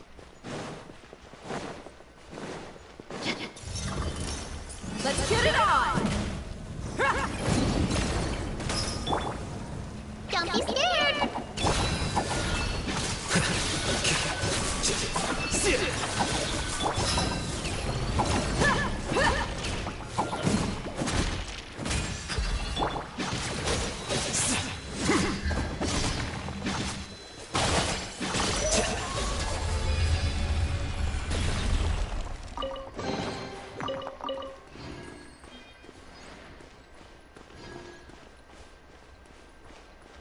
Another mechanism like the one before, but this one's being blocked off in the middle.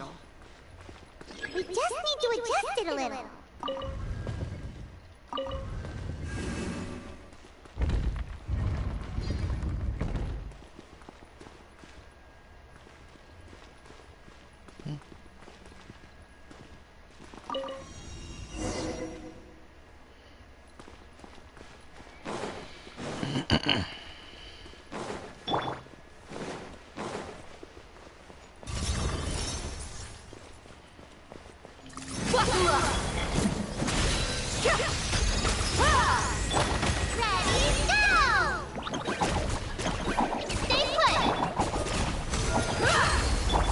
Process of elimination.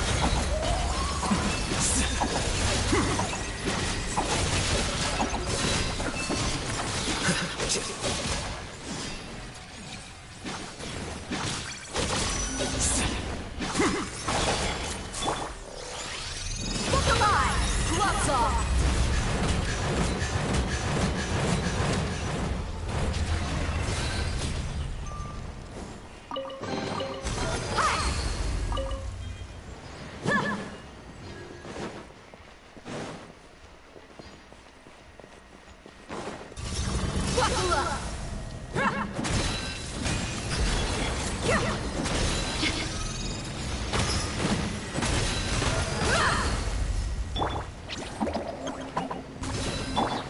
Here you are.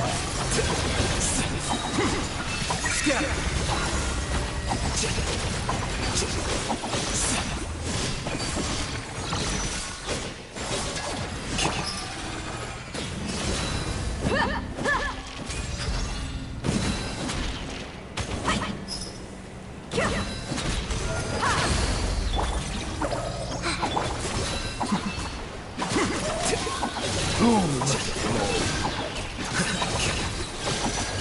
Dia's a very interesting character for me to use, honestly. She's not meta-defining by any means, but she's still pretty good to use defensively.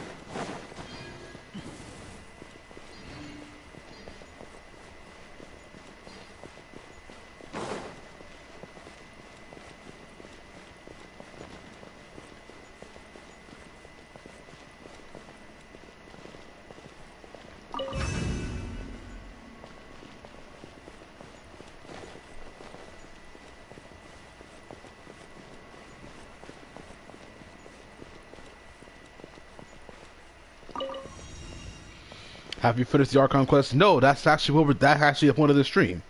This is the historic quest. We're gonna do the Archon quest after we do the historic quest. But yeah, that's actually the purpose of the stream.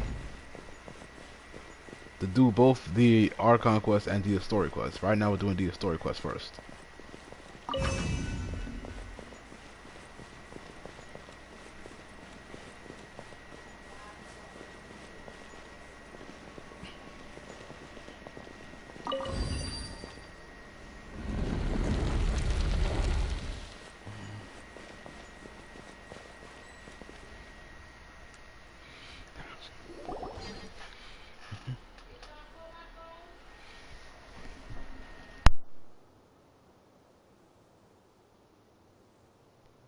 I wasn't expecting anyone to make it through from the other side. But as a desert dweller, I suppose we should be used to our folks defying all expectations. Don't waste your breath. You have nowhere to run. Run? Had I wanted to run, I would have fled 1,000 times already. I witnessed the golden age of Deshret's relics. Even if I could leave this place behind, all that awaits me now are endless days of humiliation and ruin.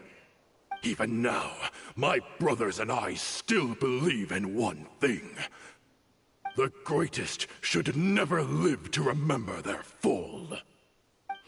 So you want to go out in a blaze of glory? Let us draw our weapons! We will show them the true power King Deshret bestowed upon his followers. They are but two, while we hold within ourselves the entirety of the relic's glory. Wave 1, charge! Eliminate them! You asked for it!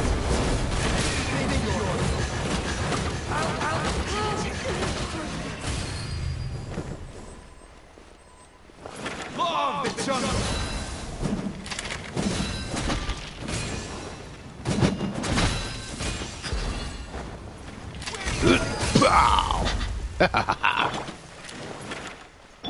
Witness the power of Kaeya'a. Know my sword. Don't be scared.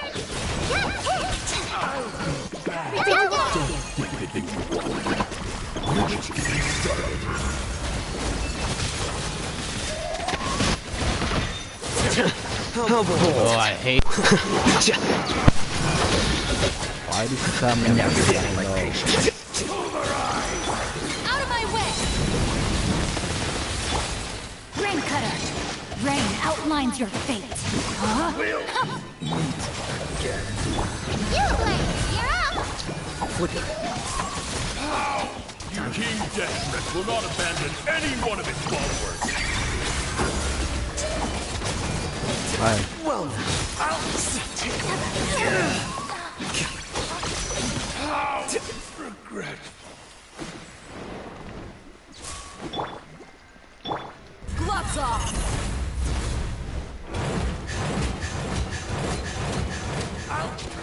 Brothers! This is where we prove our faith. Y'all just wanna die? None of us plan to leave this place alive! Go away! Don't be scared!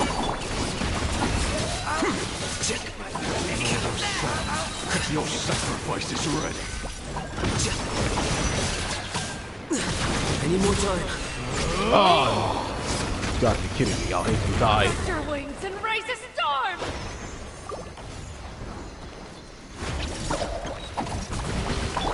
Oh, well this. Witness the power go wild. Know my sword. Stand with me. Ready, go!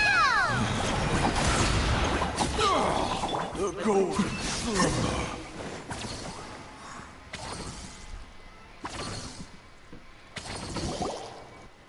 The commander has finally fallen. But they're still coming at us! This place is like gladiators' ring. They just keep coming no matter how many we beat! Yes, keep fighting! There's no need to fear, and no need to back down! This is our last stand! When the next wave comes, try to draw away their attacks. I'm going to see if I can take out that high platform.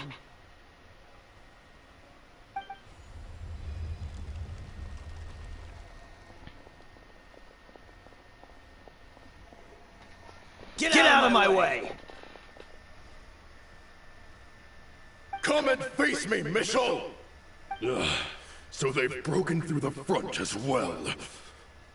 Apologies, Lord Michel.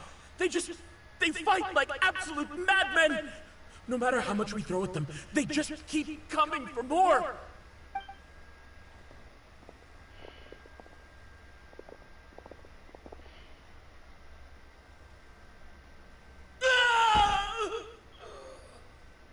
So, it would seem like this is the end.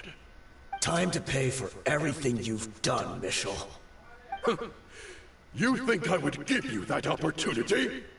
I will be buried in the sand alongside all the rest of our fading glory.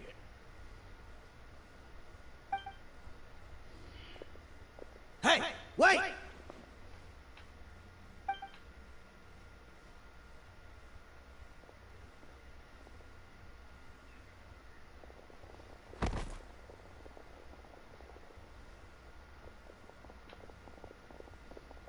We were too late. It's over. There's no more need to fight. But if you're still going to cling on to your so-called mercenary's pride, then I'll give you all a good beating as well.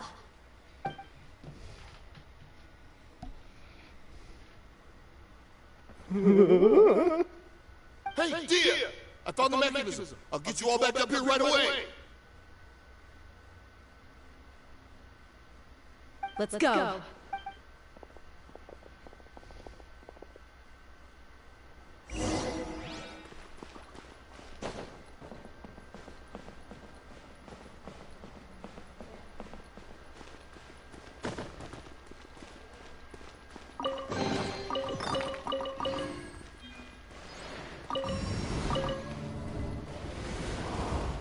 Yeah, I did not mean to do all that.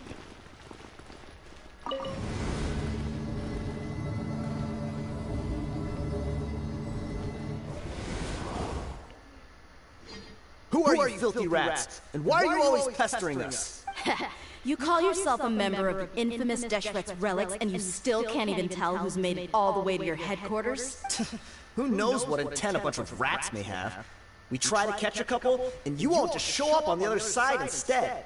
How are we supposed to figure out what you're after? Hey, have you ever heard of a man by the name of Kaeya'a? Why would I know? It's not like I'm in charge or anything. This is your last chance to talk. Hey, I said I don't know anything. I'm just an average member here. I'm telling you the truth. If you're here to find someone, why don't you look through the records yourselves? Who can remember every name and face with so many people coming in and out every day? The irony. His life became a light for so many, you know? yet to others, What about? it wasn't even worth remembering. Where's the records room? Answer me! It's right over there. All the files are in there. You can go through them as much as you want. It's not like any of them still matter anyway. I mean the old records room. The old records room? You mean the one that got burned down? Kaeya'a. Ah, yeah, I remember him now. The guy who could hardly walk. Watch your mouth. That's our boss you're talking about. He was definitely faking it. We all let our guard down as soon as we saw him come hobbling in. But in the short time it supposedly took him to take a dump, he'd already gotten away and started a fire in the records room. He couldn't have possibly outrun us. Casey, what are you doing? Hold on. And after that, Deshret's relics fell into complete disarray. Stop wasting our time. Every one of us here is perfectly aware of what he had done. Tell me, where is the old records room? It's just over there. Go see it for yourself if it means that much to you. There's nothing left in there but ashes. No human could ever survive that kind of inferno. Bashar, Tikriti, let's go. We'll leave the others here to guard these guys. Spare them no mercy if they try anything.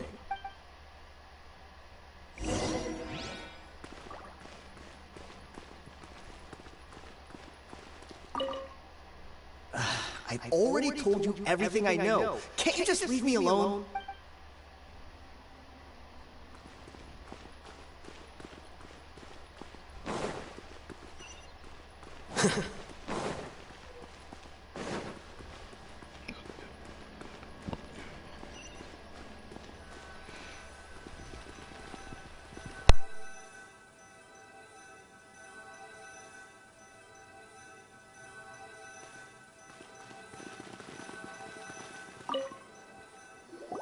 Yeah, I hear you. Cleaning can be kind of a drag sometimes. But it's something we all gotta do, unfortunately. So, this was his final destination. How did he do it? Getting past all the guards with a limp and sneaking in here to start a fire? If he was nimble enough to do that, then he must have been able to get out of here after starting the fire, right? Yeah. I'm sorry. I know it's just wishful thinking. Let's look around. Maybe we can find something that's been left behind.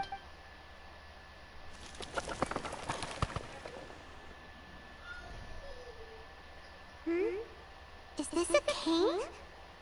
It must be the one that Dia's father used. Kaeya'a.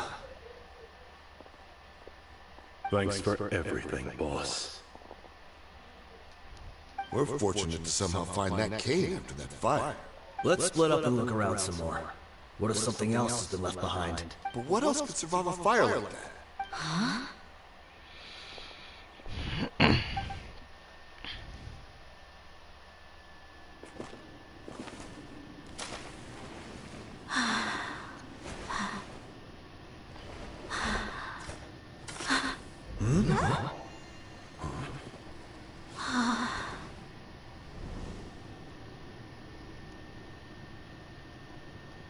So. Wait! Isn't that the toy sword you played with as a child?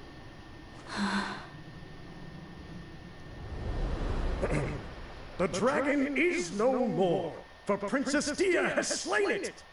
Its head now hangs above the city gates. Her bravery has brought eternal peace and prosperity to us all. Dee, come on. This is the most important line. You can do it.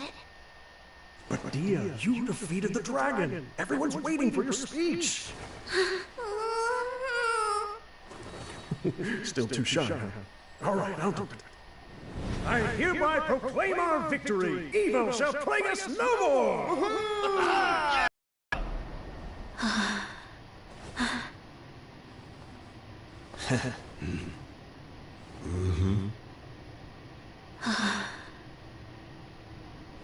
I hereby proclaim our victory.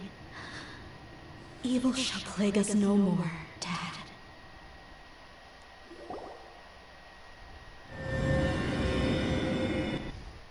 The whole story was shared with the Core of 30, which finally joined the investigation in the name of restoring order. The members of Deshret's relics were brought to justice, and the members of Kakmar turned themselves into the authorities. The cane that once belonged to Kurnos was given to Dia as part of her inheritance. Dia was completely silent on her way back to Sumeru City.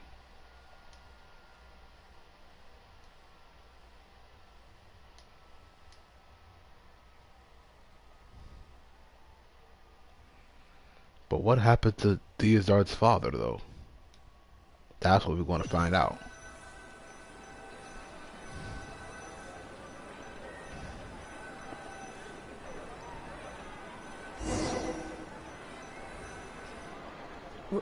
What's this? Don't you remember? You asked Paimon what she would do if she were to wake up tomorrow with loads of money. And Paimon said that she would give boatloads of tasty snacks.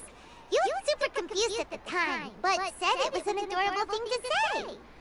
These opportunities don't come by often. So today, Paimon's gonna treat you to a special crash course on Paimon's life philosophy. Hey, come on! Paimon's not that stingy. Anyway, the point is that you should eat to your heart's content. You'll feel better for sure once you've gotten something in your tummy. Dudurazad will also be here shortly. She's already heard that we're back. Aw, thanks you two. Honestly, this is very unlike me. I just had a lot on my mind on our way back, so I didn't know what to say. My chest was filled with all kinds of intense emotions. They just shook me even more than all the feelings we've shared during our previous adventures. But when everything came to an end, those emotions also vanished without a trace. And I was left feeling more empty than ever before. It was as if I'd lost the thing that was most important to me. Yeah, you're right. To many mercenaries, Mora is the most important thing in the world. But perhaps to us, it's the most worthless thing of all. Idrisi and the others all used to say that they would quit if there was no Mora to be had. But when it came to avenging my father, there was no Mora to be made anywhere. My reality shattered when I found out that the father who always told me hero stories was in fact a bad guy. But look at me now. Am I any different? Despite all my promises about never forgiving him and never trying to understand him, I still went to such lengths to find out the truth, and nearly even shed tears for his sake. We're hypocrites. All of us. Yeah, you're right. It's just a pity that we often only recognize our true feelings after it's already too late. You're back! Are all of you alright? Ah, there she is! Yeah. Many people from the Corps of 30 came over, and I just wrapped up everything with my dad. All I can do now is wait for their verdict. Huh? Dia, you're looking quite down again. Paimon will explain. A lot happened while we were gone. I'm sorry. I really should have controlled my emotions better. I just... It's all right, my lady. You were hurt by all of this as well. Truth be told, I'm starting to feel a little guilty watching you cry like this. Dia, your pain must be even worse. You shouldn't need to comfort me. Hey, don't worry about me. If anything, this whole thing has finally shown me the difference between illusion and reality. My father probably thought that people could settle into new lives as long as they moved to a new environment. That thought has even crossed my mind a few times. It's like saying, what's wrong with adapting to a new life? However, there was always something deep within my mind that refused to accept it.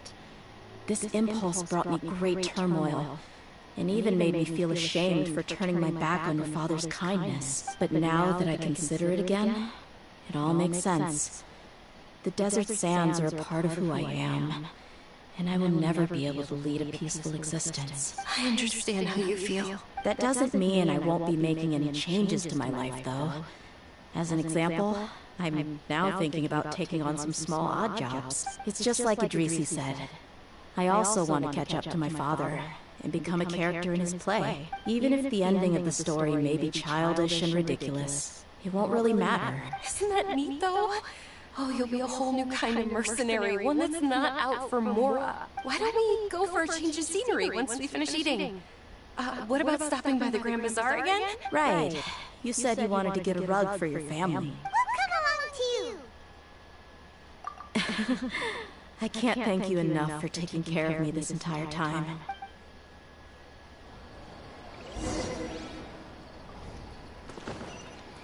Now back to the Grand Bazaar.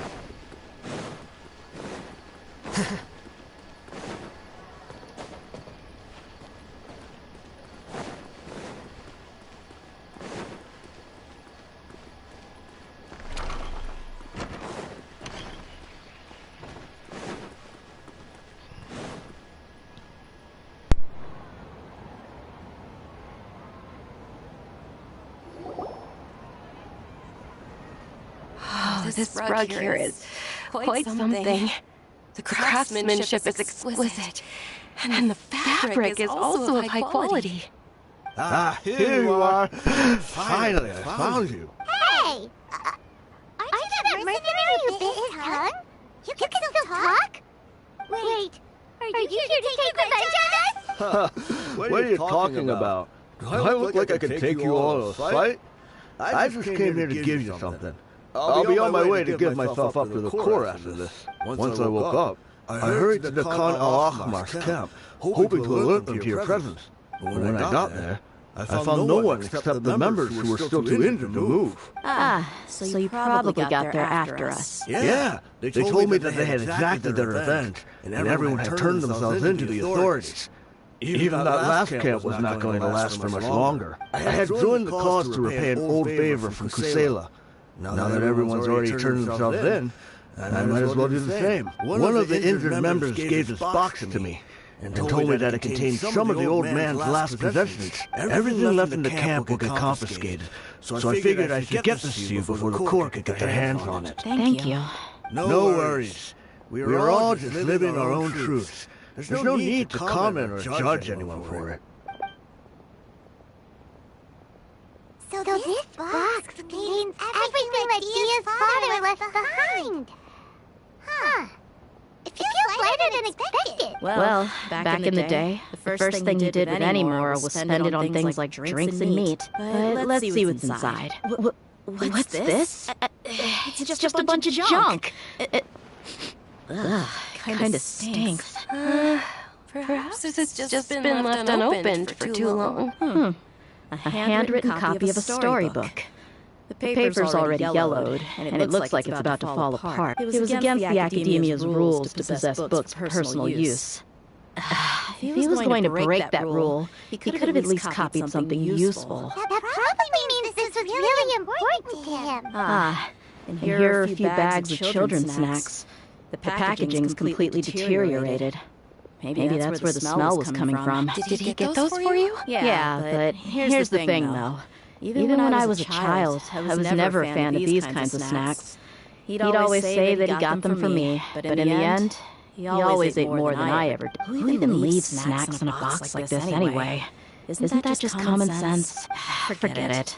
Let me see what else is in here. A razor, some buttons, some round iron tiles, a wooden toy puppet, a wool scarf, which from the looks of it probably belonged to a woman, and a hair clip?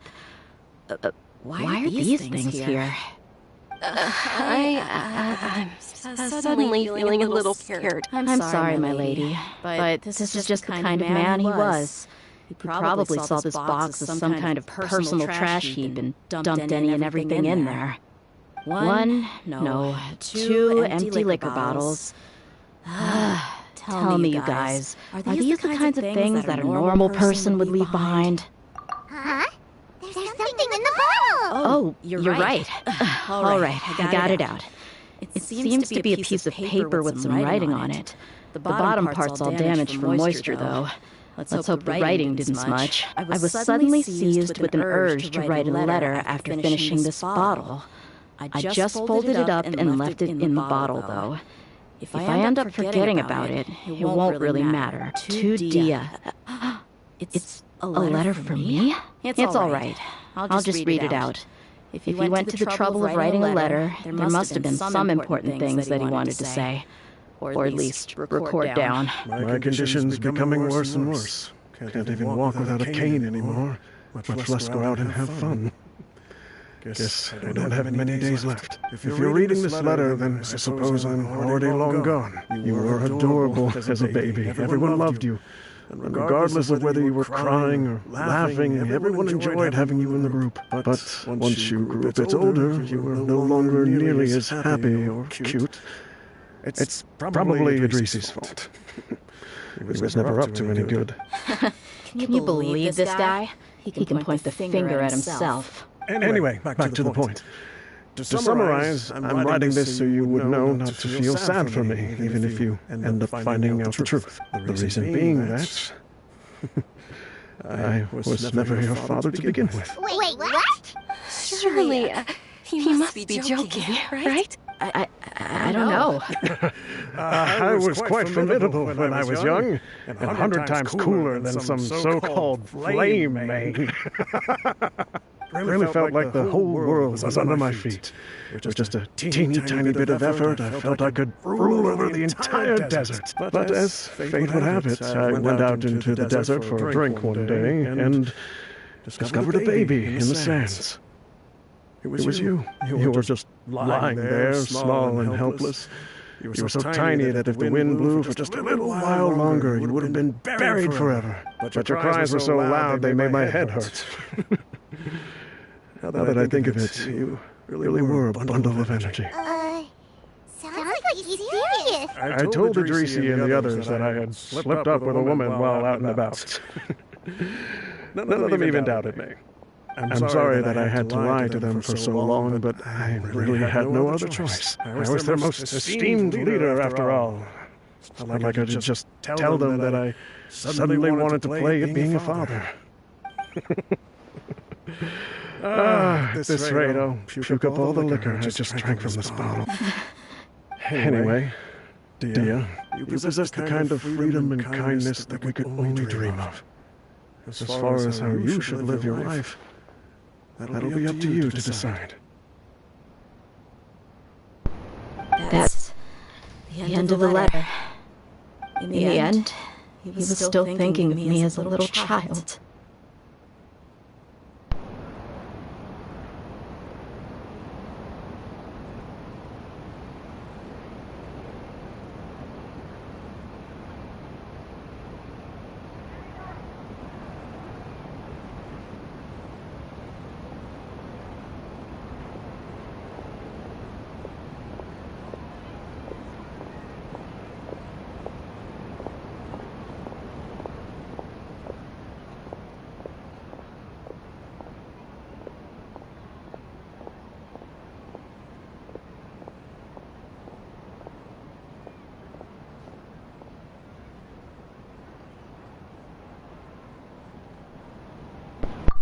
I suppose, or I would have suffocated under the sand a long time ago. He was a good father to you. The fact that he wasn't a blood relative doesn't change that. Yeah. It's just a pity that we had to learn the truth of everything like this. Do you already have some ideas about the decision that he wanted you to make? I do. If he first found me alone in the sands, then I want to try my hand at finding the person who abandoned me. I just have one wish. To tell them a story, that there once existed a childish and foolish jerk with a heart of gold, and that only under his care was I able to grow and mature into the person I am today. If you end up finding any leads, can you share them with us? We go on adventures all the time. Maybe we'll be able to find some information for you. Sure, I appreciate it. I wasn't expecting you to be so enthusiastic. I'll help too. Thank you. All of you.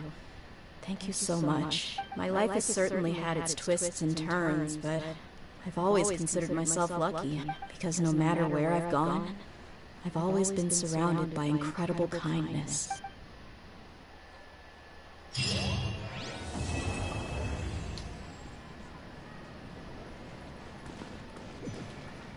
And that, my friends, was the request. We now know that she was abandoned by her biological father, and her adoptive father turned out to be a childish man who didn't really know how to be a father, but he did his best. And he turned out to be a decent father. I feel that's the case for a lot of standing fathers, so I'm not going to judge him too harshly for that. What I will judge him for is the explosives and whatnot.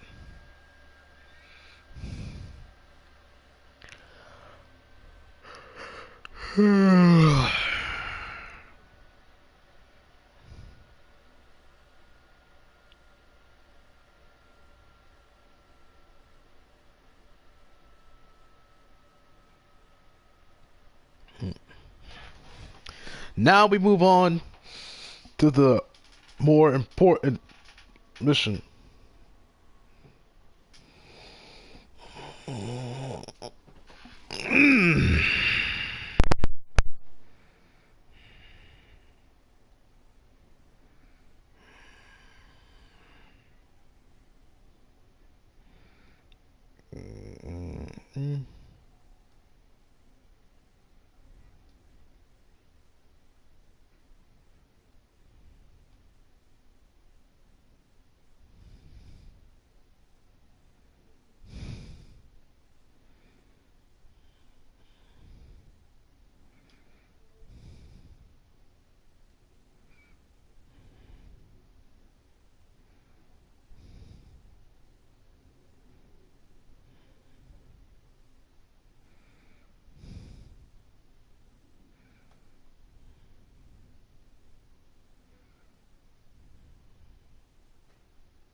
Sorry, I got kind of dazed for a sec. So now we move on to the more important quest, which is the Archon quest concerning Dainsleif.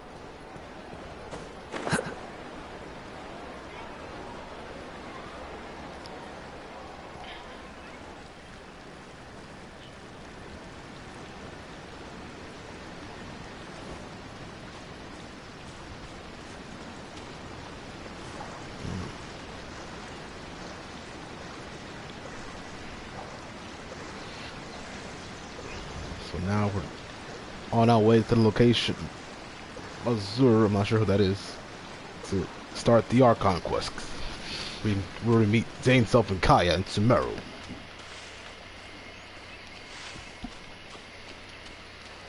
So for people who don't know, here's what we know about the Traveler's sibling.